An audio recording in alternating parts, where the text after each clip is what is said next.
같이 성경 봉독하시면서 우리 간증으로 함께 나아가시겠습니다. 함께 나눌 말씀은 마태복음 26장 36절에서 45절 말씀입니다. 마태복음 26장 36절에서 45절까지 말씀 우리 함께 한 절씩 봉독하도록 하겠습니다. 제가 먼저 36절 읽습니다. 이에 예수께서 제자들과 함께 겟세마네라는 곳에 이르러 제자들에게 이르시되 내가 저기 가서 기도할 동안에 너희는 여기 앉아 있으라 하시고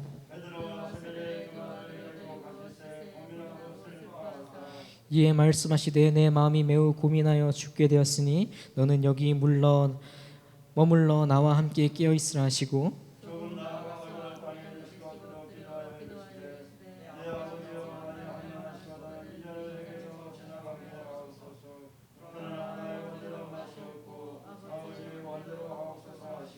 제자들에게 오사 그 자는 것을 보시고 베드로에게 말씀하시되 너희가 나와 함께 한 시간도 이렇게 깨어 있을 수 없더냐.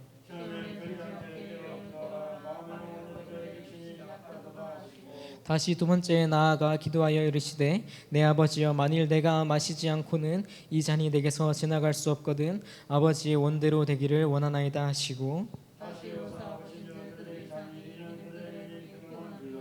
또 그들을 두시고 나아가 세 번째 같은 말씀으로 기도하신 후 이에 제자들에게 오사 이르시되 이제는 자고 쉬라 보라 때가 가까이 왔으니 인자가 주인의 손에 팔리느니라. 아멘. 네, 기도를 기도하라는 말씀으로 그 서수빈 청년이 간증할 텐데 우리 주님께서 주신 말씀 가지고 많은 은혜 받으시길 바라겠습니다. 함께 오시겠습니다.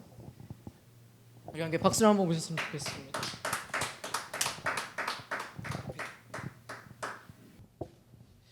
기도 한번 하고 간증 시작하도록 하겠습니다. 사랑이 많으신 하나님 아버지, 예배를 허락하시고 이 자리에 모여 하나님을 찬양할 수 있게 허락하심을 감사합니다. 이제 주님의 이야기를 듣습니다. 주님을 전하게 된 저의 입술에 기름 부으셔서 이 입술 통하여 전해지는 말씀이 은혜의 언어, 성령의 언어, 겸손의 언어만 사용되게 하시고 교만의 언어, 상처의 언어는 사용되지 않도록 주님 저의 입술을 다스려 주시옵소서. 듣는 귀마다 마음을 열게 하시고 전해지는 말씀에 한 사람 한 사람이 주님을 찾는 시간 되게 하여 주시옵소서. 주의 백성된 자녀들이 전하고 싶은 말씀을 주셔서 온전히 주의 말씀 통해 성도들이 교제하는 이 시간 될 수 있도록 주님 허락하여 주시옵소서. 지금 이 시간 주님 홀로 영광 받는 시간 되길 바라오며 사랑하는 예수님의 이름으로 기도드리옵나이다. 아멘. 할렐루야. 한 번 더 크게 해볼까요? 할렐루야. 아멘. 안녕하세요, 서수빈입니다. 제가 누군지 아십니까? 네, 간증이 허락된 이 시간에 앞서서 세상을 살아왔던 저의 이야기 프로필을 간략하게나마 알려드려야 할 것 같습니다.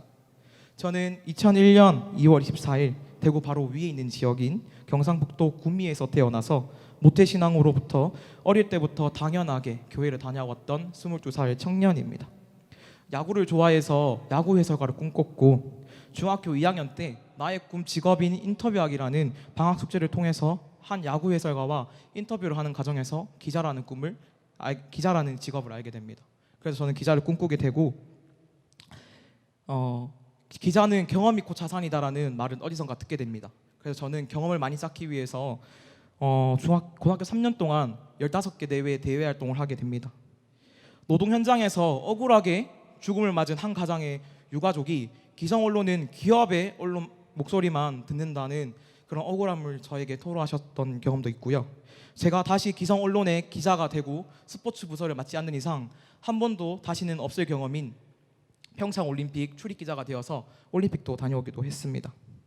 청소년 언론인으로 활동하면서 2017년, 18년 그때 당시 38개국 중 우리나라의 언론 신뢰도가 몇인지 아십니까? 38개국 중 37위, 뒤에서 2위를 하게 되는 그 모습을 봤습니다. 저는 그리고 나서는 청소년 언론인의 설 자리를 잃어가게 되는 그 모습을 보게 되는데요. 저는 이 언론이 다시 정화가 되려면 청소년 언론인들이 다시 일어나야 된다고 생각을 했습니다. 그렇기 위해서 어떻게 해야 하죠? 청소년 언론인들에게 설 자리를 만들어 줘야 합니다. 이 마이크를 청소년 애들에게 나눠 주어야 합니다. 그래서 저는 청소년이 만든 청소년 언론이라는 슬로건 아래 청소년 기자단 해움이라는 단체를 세웠습니다. 그렇게 저는 5년 동안 100명이 넘는 청소년 언론인들을 세상에 배출해냈습니다.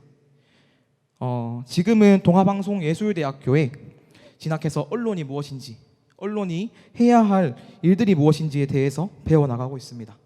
제가 살아온 이야기, 프로필에 대해서 간략하게 전해드렸는데 저에 대해서 알아갈 수 있었던 시간이길 기원합니다. 오늘 이 시간엔 기도를 기도하라는 제목으로 제가 고등학교 3학년 때 있었던 저의 이야기를 전하고자 합니다. 2019년 1월 5일을 저는 기억합니다. 이 날이 어떤 날인지 아십니까? 네, 다 모르실 것 같습니다. 2019년의 첫 주일이었습니다. 저에겐 수능 점수로 대학을 가는 정시를 준비한다는 마음가짐에 그 주일을 누구보다 무겁게 지켰습니다. 흔히들 고3이 인생의 첫 갈림길이라고 하기 때문입니다. 아직도 기억을 하는데 저는 그날 맨 뒷구석 자리에 앉아서 예배를 드렸습니다. 그날 목사님께서 들려주셨던 설교의 내용은 기억이 안 날지언정 우리 그 하늘에 계신 한 분의 말씀은 기억이 납니다. 누군지 아십니까? 바로 하나님입니다. 목사님의 설교가 끝나고 주신 말씀을 정리하기 위하여, 매듭짓기 위하여 기도를 하잖아요. 저는 그 시간에 이런 기도 제목을 가지고 기도를 했습니다. 하나님, 이제 고3이 시작되는 한 해입니다. 두렵습니다. 내 손을 붙잡아 주시고 나를 인도하여 주시옵소서. 주위에선 정시가 힘들 거라고 세상은 저에게 겁을 줍니다. 그러나 주님, 제가 정시로 마음을 먹게 된 것도 주의 계획인 줄 압니다. 저의 인생 계획을 붙잡아 주시고 저를 인도하여 주시옵소서. 또 막연한 미래에 대한 확신이 없어서 제 꿈과 미래에 대해서도 기도를 했습니다. 하나님은 저에게 지난 2년간 내 꿈에 대한 경험의 기회를 주셨습니다. 많은 행사도 다녀오게 하셨고 연예인도 보게 하셨고 올림픽도 다녀오게 하셨고 국회의원도 보게 하셨고 심지어는 기자단의 창단을 허락하셔서 기자단 대표이사로서도 저를 세워주셨습니다. 이게 얼마나 놀라운 일입니까? 그러나 막막합니다. 다시 달려가야 하기 때문입니다. 주님, 저의 길을 세워주시옵소서라고 기도를 했는데요. 하나님이 저에게 이런 마음을 주시더라고요. 수빈아, 내가 너를 택했다. 나의 음성을 세상에 전하는 자가 되어라라고요. 아멘. 사역을 하라는 말씀을 저에게 전해주셨던 겁니다. 제가 그 음성을 듣고 기분이 좋았을까요? 과연? 아니요. 좋지 않았습니다.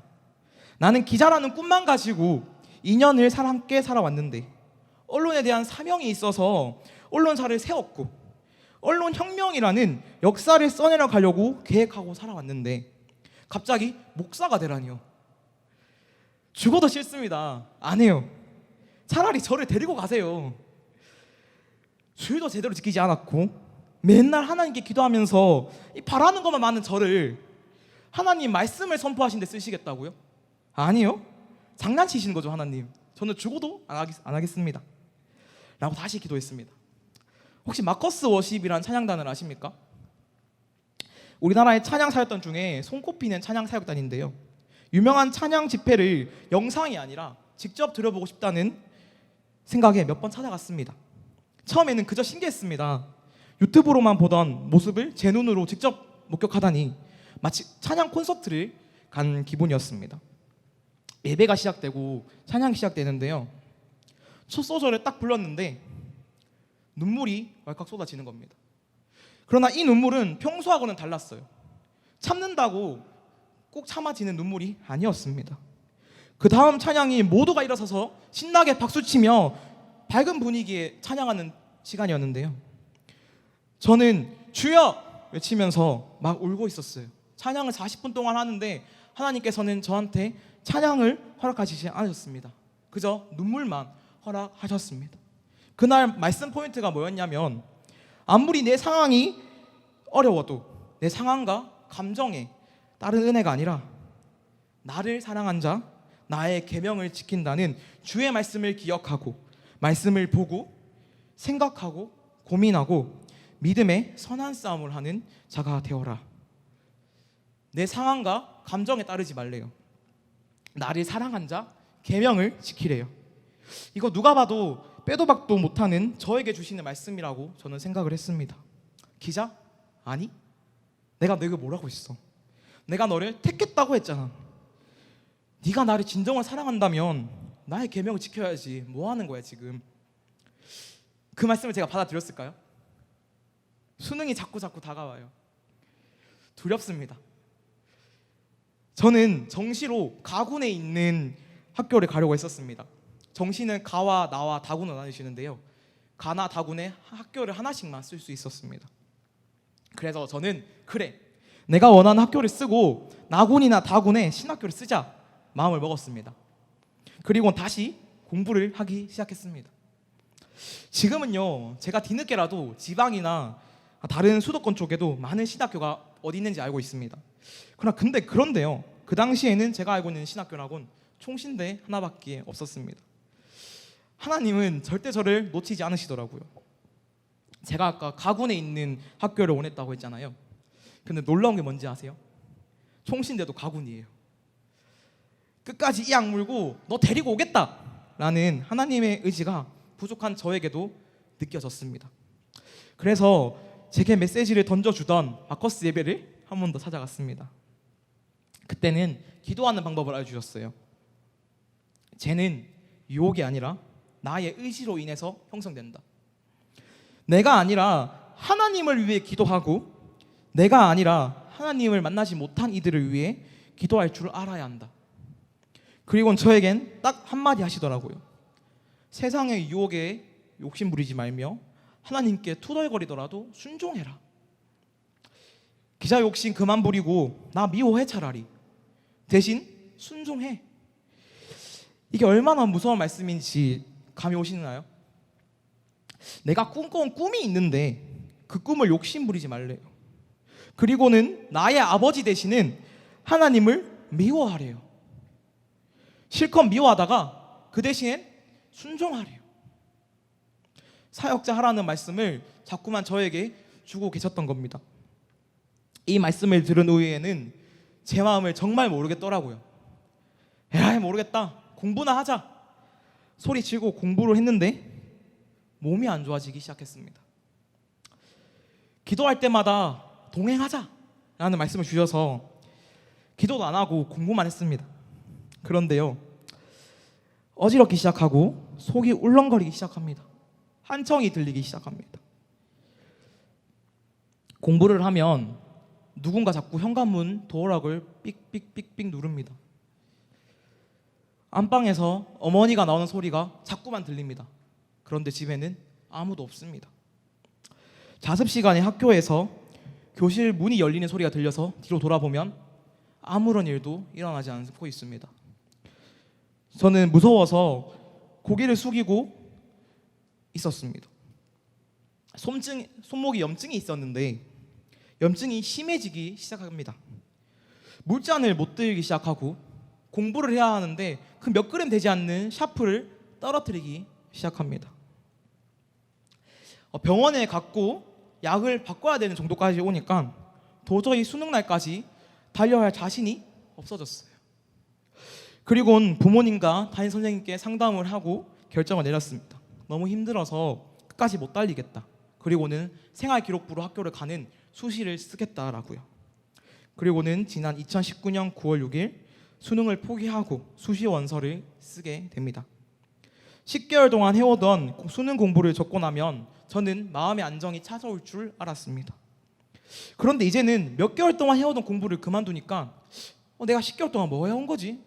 이걸 내가 이때까지 뭐 한 걸까? 라는 회의감이 들기 시작합니다. 그때부터는 공부로 힘든 게 아니라 허무함과 상실감에 빠져서 눈물을 흘렸습니다. 사람은요, 어리석어서요, 마음이 평안하고 건강하고 걱정이 없으면 하나님을 잘 찾지 않아요. 제가 그랬습니다. 일상생활이 불가능할 정도로 아파지고 허무함과 상실감에 난 이제 할 수 있는 게 없어라는 생각이 드니까 다시 하나님을 찾게 됐습니다. 하나님, 어떻게 하나님이 저한테 이런 고통을 주십니까? 저 아픕니다. 뻔히 힘든 거 아시면서 하나님은 왜 자꾸 절 더욱더 힘들게만 하고 있습니까? 그래놓고 저랑 같이 가자고요? 저 좀 내버려 두세요. 제발 이 고통에서 저를 해방시켜 달라고요. 힘든 순간에도 하나님을 순종하기는커녕 하나님과의 사이는 저와 더 틀어지기 시작했습니다. 마치 사랑 싸움 같았어요. 다들 사랑 한 번씩 해보셨잖아요. 사랑 싸움은 정말 단순한 이유에서 시작되는 걸 다들 아실 겁니다.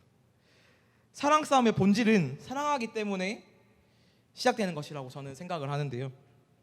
저와 하나님이 딱 그랬던 것 같아요. 티격태격 하시다가는 하나님이 제게 양보를 하시더라고요. 저와 하나님 중에서 하나님이 저를 더욱더 사랑하시는 것 같았어요. 그래서 결심했습니다. 이제는 하나님보다 제가 더 하나님을 사랑하겠다고. 목회자가 되라고 하셨던 말씀은 하나님께서 제 마음 한켠에 묵혀두시더라고요. 그때부턴 목회자가 되는 것이 중요한 게 아니었어요. 하나님과 내가 화해하는 방법, 그 본질을 찾아야겠다는 생각이 들었습니다. 지금 제 이야기를 들으면서 나도 하나님과 멀리하고 있지는 않은가?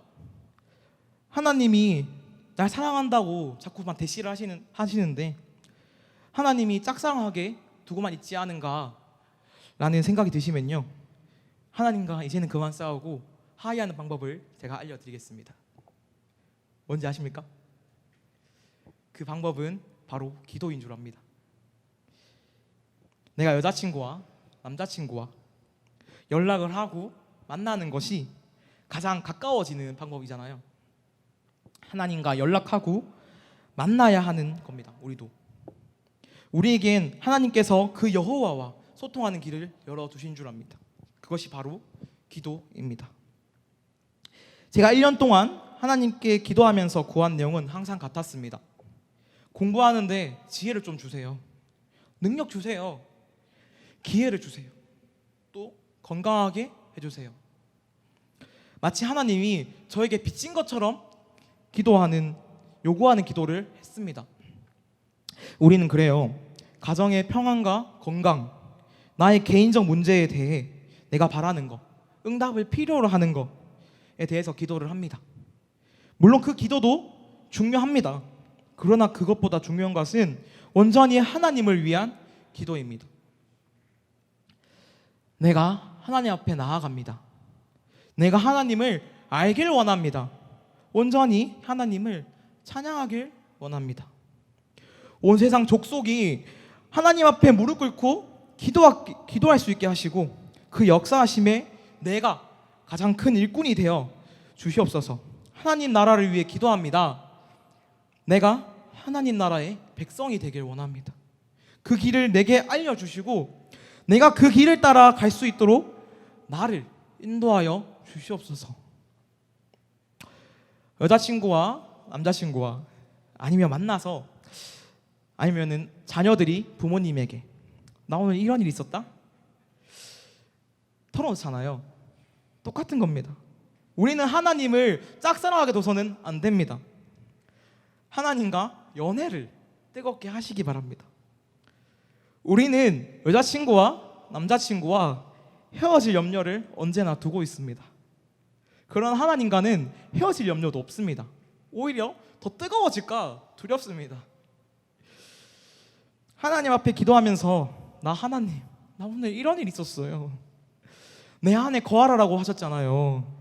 그래서 하나님 품 안에 앉아서 오늘 쉬려고 왔어요. 라고 기도하셔도 됩니다. 특별한 내용이 없어도 됩니다.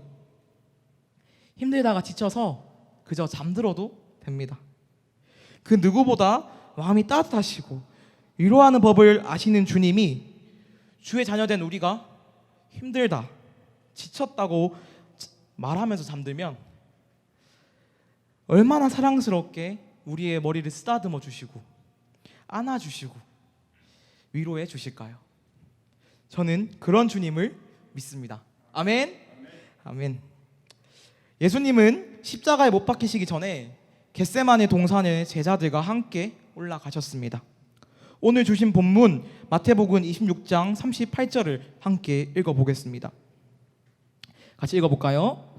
이에 말씀하시되 내 마음이 매우 고민하여 죽게 되었으니 너희는 여기 머물러 나와 함께 깨어 있으라 하시고. 아멘. 내가 저기 가서 기도하고 올 테니 너희는 깨어 있으라라고 하셨어요. 그러나 예수님께서 깨어 기도하고 오셨을 때 제자들은 모두 잠에 들어버리고 맙니다. 기도를 하라고 하셨던 것도 아닙니다. 그저 깨어 있으라라고 하셨어요. 제자들이 예수님께서 십자가에 못 박히실 것을 아셨다면 잠이 들었을까요? 예수님은 제자들에게 말씀하십니다.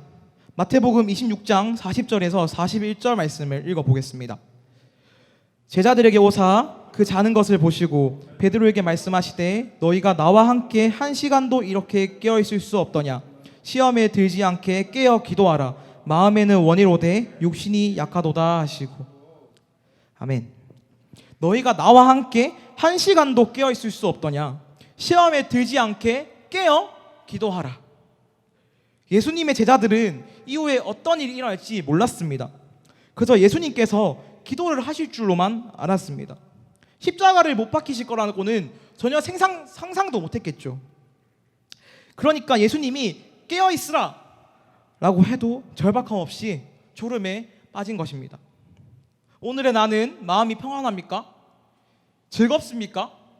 그럴수록 하나님을 찾고 경계해야만 합니다. 기도로 나를 강하게 만들어야 어려운 일이 있을 때 견뎌낼 수 있는 겁니다. 베드로전서 5장 8절에서는 근신하라 깨어라 너희 대적 마귀가 우는 사자같이 두루다니며 산길자를 찾나니 라고 말씀하고 계십니다. 항상 기도하고 깨어 있어야 마귀의 꼬드김에도 넘어가지 않는다는 것이죠. 주의 자녀인 우리가 마귀들의 놀이터가 될 수는 없는 것입니다. 제가 한창 아플 때 하나님을 죽도록 미워했어요. 교실에서 친구들은 밝고 열정이 넘치고 하하하고 웃으면서 에너지가 넘치는데요, 저는 늘 조퇴를 하고 왜 나만 아프고 있지? 나만 고3인가? 왜 나만 지쳐있지? 라는 생각이 들었습니다.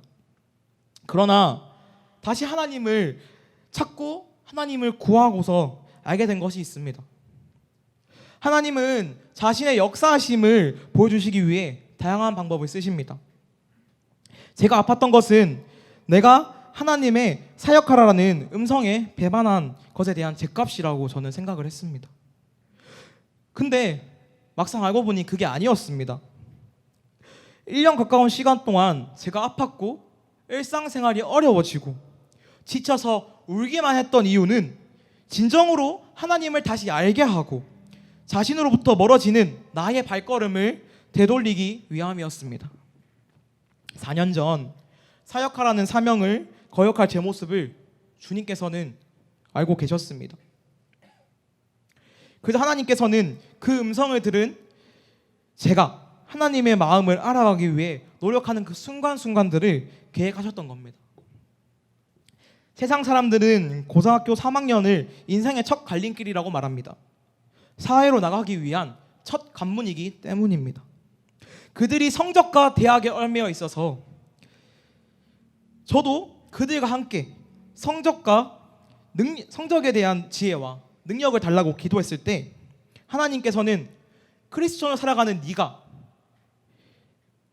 그리고 여러분을 사회를 살아가는 여러분들이 그것보다 더 중요한 것은 기도를 통해 하나님과 소통하는 방법이라고 알려주셨습니다. 2019년 첫 주일, 제 기도의 방향성이 잘못됨을 아셨던 주님은 세상에 자신의 이야기를 전해야 한다는 사역을 감당하라는 메시지를 주셨던 것은 기도의 중요성을 깨닫게 하기 위함이었습니다. 혹시 세상에 살아가기 힘들고 지친 주의 자녀가 계십니까? 지치고 두려운 이들이 함께하고 있습니까? 기도합시다. 내가 지금 당장 힘든 상황만 지켜보지 말고 이 힘든 상황으로 인해 하나님의 계획이 무엇인지 기대하면서 살아가셨으면 좋겠습니다. 혹시 세상 사람들이 힘들고 지치고 두려워하고 눈물에 쓰러지고 계십니까? 그게 내 모습과 혹시 같아 보입니까? 그러나 세상 사람들과 우리가 구별되는 것은 주 여호와 하나님을 아는 것입니다. 이사야 55장 9절에서는 이는 하늘이 땅보다 높음 같이 내 길은 너희의 길보다 높으며 내 생각은 너희의 생각보다 높음이니라 라고 말씀하고 계세요. 제가 1년 동안 붙잡고 기도했던 말씀입니다. 지금 내 눈앞에 보이는 것이 아니라 지금 내 눈앞에 보이는 상황과 감정에 집중한 것이 아니었으면 좋겠습니다. 내가 계획한 일들이 실천되지 않고 이루어지지 않는다면 혹시 이 계획이 하나님이 세우신 계획과는 다른 건가? 그래서 나를 바른 길로 인도하고 계시는구나 라고 생각하셨으면 좋겠습니다. 이제 말씀을 정리할 텐데요. 여러분이 기도를 하려면 하나님을 완전히 믿을 수 있어야 합니다. 하나님께 우리의 문제를 완전히 맡겨버리는 겁니다. 상황이 힘들고 어려워도 하나님의 명령이 여러분이 원하는 것이 아니라도 하나님을 신뢰하며 하나님의 선하심과 능력, 그분의 권능과 약속의 성취를 믿고 순종하는 것입니다. 우리가 예수님을 믿고도 신앙생활이 어려운 이유는 완전한 순종을 결단하지 않고 일마다 상황마다 할지 말지를 고민하기 때문입니다. 우리에게는 순종한 것만이 남습니다. 그것만이 감사할 제목입니다. 내가 하나님을 온전하게 믿고 성령이 나에게 임하신다면 기도는 힘들고 어려운 것이 아닙니다. 내가 하나님을 믿고 성령이 임해달라고 그래서 기도가 터질 수 있도록 기도를 위한 기도를 먼저 하셨으면 좋겠습니다. 우리 이 시간 찬양하길 원합니다. 또 교회 문 밖을 나서면 또다시 쉽지 않은 일들이 쉽지 않은 삶들을 살아가야 합니다. 그러나 아프고 고단한 이 길 가운데서 우리가 세상과 구별될 수 있는 것은 예수님이 늘 우리와 함께 하시기 때문입니다. 우리는 그의 뜻을 알지 못하지만 늘 주님은 우리를 헤아리고 계십니다. 우리 그 주님을 찬양하셨으면 좋겠습니다.